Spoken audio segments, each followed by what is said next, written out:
नमस्कार. मी सौ नेहा आतिश ठावरे. कवितेचे पान या चॅनलमध्ये तुमच्या सगळ्यांचं स्वागत करते. मित्रांनो, आज मी तुमच्यासाठी एक स्वलिखित कथा घेऊन आली आहे. तर चला ऐकूया माझ्याच आवाजात.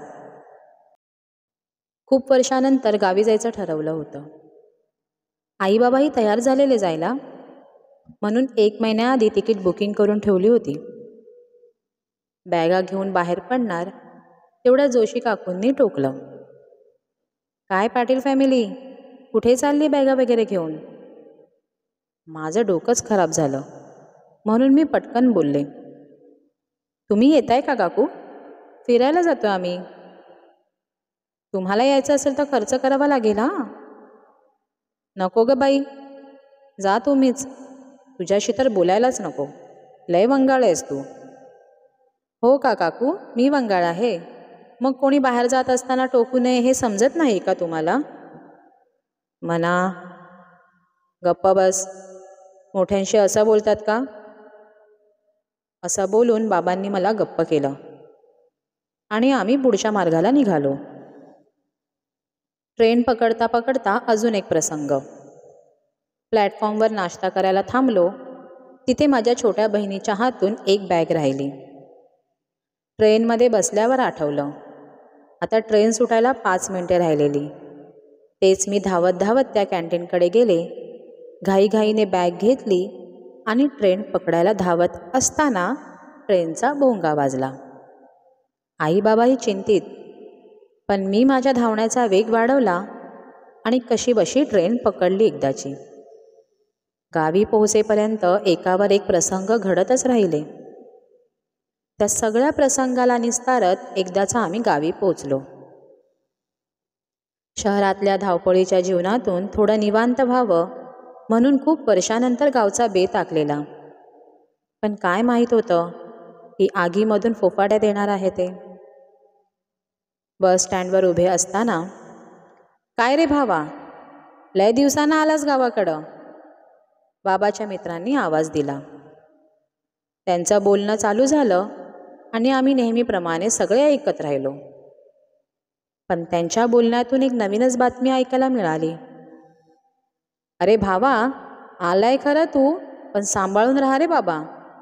गेले 5 दिवसापासून एक वाघ बाजूच्या रानातून आपल्या गावात शिरलाय. पोरं माणसं समधी घाबरलीत. तू कुठे बाहेर जाऊ नको मित्रा, पोरांना पण सांभाळ. तेवढ्यात मी मध्येच विचारलं, काका, मग एवढे दिवस झाले तुम्ही कोणीच वन अधिकाऱ्यांना सांगितलं नाही का? अगं पोरी, कंप्लेंट दिलेली, पण अजून कोणी आलीत नाही माणसं. गाव आहे, शहर नाही. ते तर झालंच हो काका. मग हे अधिकारी काय माणसांचा जीव गेल्यावर येणार का? तुम्ही सगळ्यांनी मिळून बोललं पाहिजे होतं ना. म्हणा, तू गप्प बसतेस का? असं बोलून परत बाबांनी मला गप्प बसवलं. सगळ्या गावात त्या वाघाची दहशत दिसत होती. मुलं बाळं कोणीही घराबाहेर दिसत नव्हतं. गजबजलेलं माझं गाव त्या वाघाच्या भीतीने स्मशानघाट झालेलं. पण मी त्याचवेळी प्रण घेतला की या वाघाला वन अधिकाऱ्यांकडे देईन तरच शहरात जाईन. आम्ही सगळे घरी पोचलो, फ्रेश झालो. आजीने चहा बनवून ठेवलाच होता. मस्तपैकी चहाचा घोट मारला आणि सरळ समीरच्या घरी. ए सम्या, काय करतोस? अरे मना, तू कधी आलीस? हे काय, आत्ताच येते. आमच्या म्हातारीच्या हातचा चहा पियाली आणि सरळ तुझ्याकडे. काय यार, तू आहेस तशीच आहेस अजून, काही बदललेली नाही आहेस.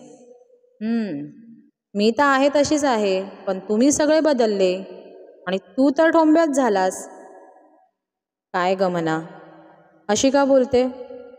मग काय, तो वाघ गावात शिरलाय आपला आणि तुम्ही लोकांनी काहीच हालचाल केलेली नाही आहे. सगळे घरात लपून बसलेत त्याच्या भीतीने.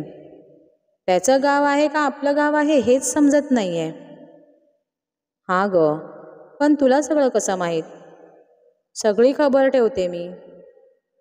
मग म्हणा, आता काय विचार आहे तुझ्या डोक्यात? विचार काय? संध्याकाळपर्यंत जमा कर आपल्या वाडीतल्या पोरांना. घेऊया आमच्या म्हाताऱ्याची बंदूक आणि करूया त्या वाघाची शिकार. म्हणा, पण हे खूप खतरनाक आहे हा, जीवावर बेतेल. अरे, असे खूप खेळ खेळली आहे मी, तू टेन्शन घेऊ नकोस, चल. आणि असं किती दिवस चालणार? आपल्या गावचं स्मशान झालेलं मी नाही बघू शकणार. ठीक आहे, तू ये माळावर संध्याकाळी 8 वाजता, भेटू आपण तिथे. चल, बाय. खुंटीला लागलेली आजोबांची बंदूक काढली आणि घराबाहेर जाणार तेवढ्यात, म्हणा, कुठेच निघाली बंदूक घेऊन? आणि आता काय खूळ भरलाय तुझ्या डोक्यात? काय हो बाबा, तुम्हाला माहीत आहे तुमची मुलगी एका शिकाऱ्याची नात आहे आणि कोणाला घाबरतही नाही. मग का विचारताय तुम्ही? मला माहीत आहे म्हणा, पण तू वाघ आहे, रस्त्याचा कुत्रा नाही आहे की लगेच तुझ्या हातात येईल. हो बाबा, माहीत आहे मला, पण या वाघाची शिकार करूनच मी शांत बसणार. आणि असं पण तुम्हाला हे माहीतच आहे, मना एक वेळ स्वतःचा जीव देईल पण कोणाचा जीव घेणार नाही. त्यामुळे या वाघाला थोडीशी जखम करून पकडेन पण मरू देणार नाही. ठीक आहे, ठीक आहे, जा बाबा, तू काही ऐकणारी नाही आहेस. पण हो, सांभाळ स्वतःला. सगळे माळावर वाट बघत होते. ओ चंगू मंगू, आले का सगळे? चला मग रानात. जाळं, भाला वगैरे घेऊन सगळे तयारीत आलेले. रात्री 1च्या सुमारास समोरच्या दाट झाडीतून आवाज येत होता. तेच सगळे दबलेल्या पावलांनी आवाजाच्या दिशेने गेलो. मी हाताने थोडीशी झाडी सरकवली, तसाच त्याने त्याचा मोठा आवाज उठवला.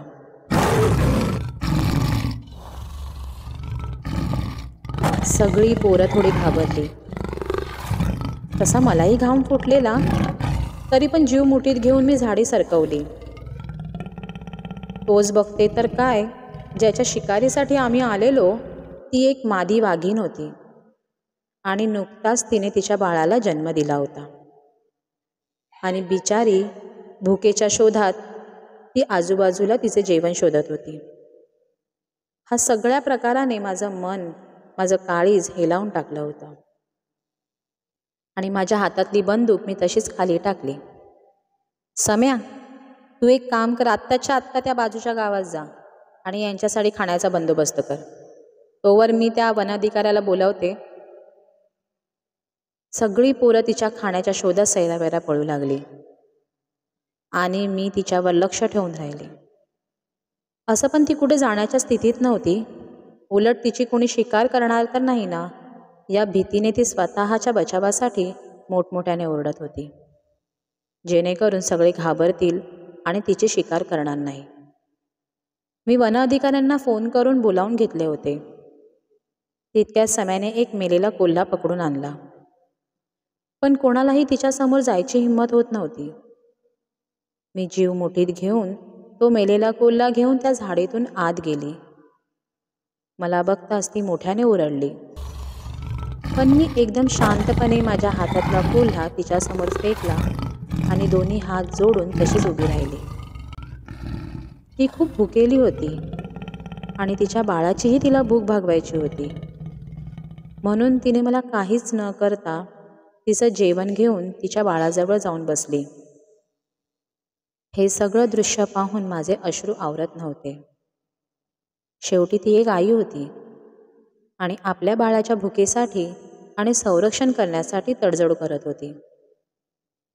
तिच्या त्या भावना मला सगळ्या समजत होत्या. मी हळूहळू तिच्या जवळ गेले आणि तिला आणि तिच्या बाळाला गोंजारू लागले. थोड्या वेळाने तीही माझ्या अवतीभोवती फेऱ्या मारू लागली आणि तिचे बाळही माझ्या अंगावर खेळू लागले. तेवढ्यात वन अधिकारी तिथे पोचले आणि मी त्या मायलेकराला त्यांच्या हातात सुपूर्द केले. तो क्षण मित्रांनो माझ्या आयुष्यातील अविस्मरणीय क्षण ठरला. तर कधी कधी भीतीच्या मागेही मायेची गोष्ट लपलेली असते मित्रांनो, हे आपल्याला सगळ्यांना माहीत असलं पाहिजे. तर ही कथा मित्रांनो तुम्हाला कशी वाटली हे नक्की कमेंटमधून कळवा. चॅनेलला लाईक करा, सबस्क्राईब करा आणि आपण नक्की नवीन कविता, नवीन कथा घेऊन पुढच्या व्हिडिओमध्ये भेटू. धन्यवाद.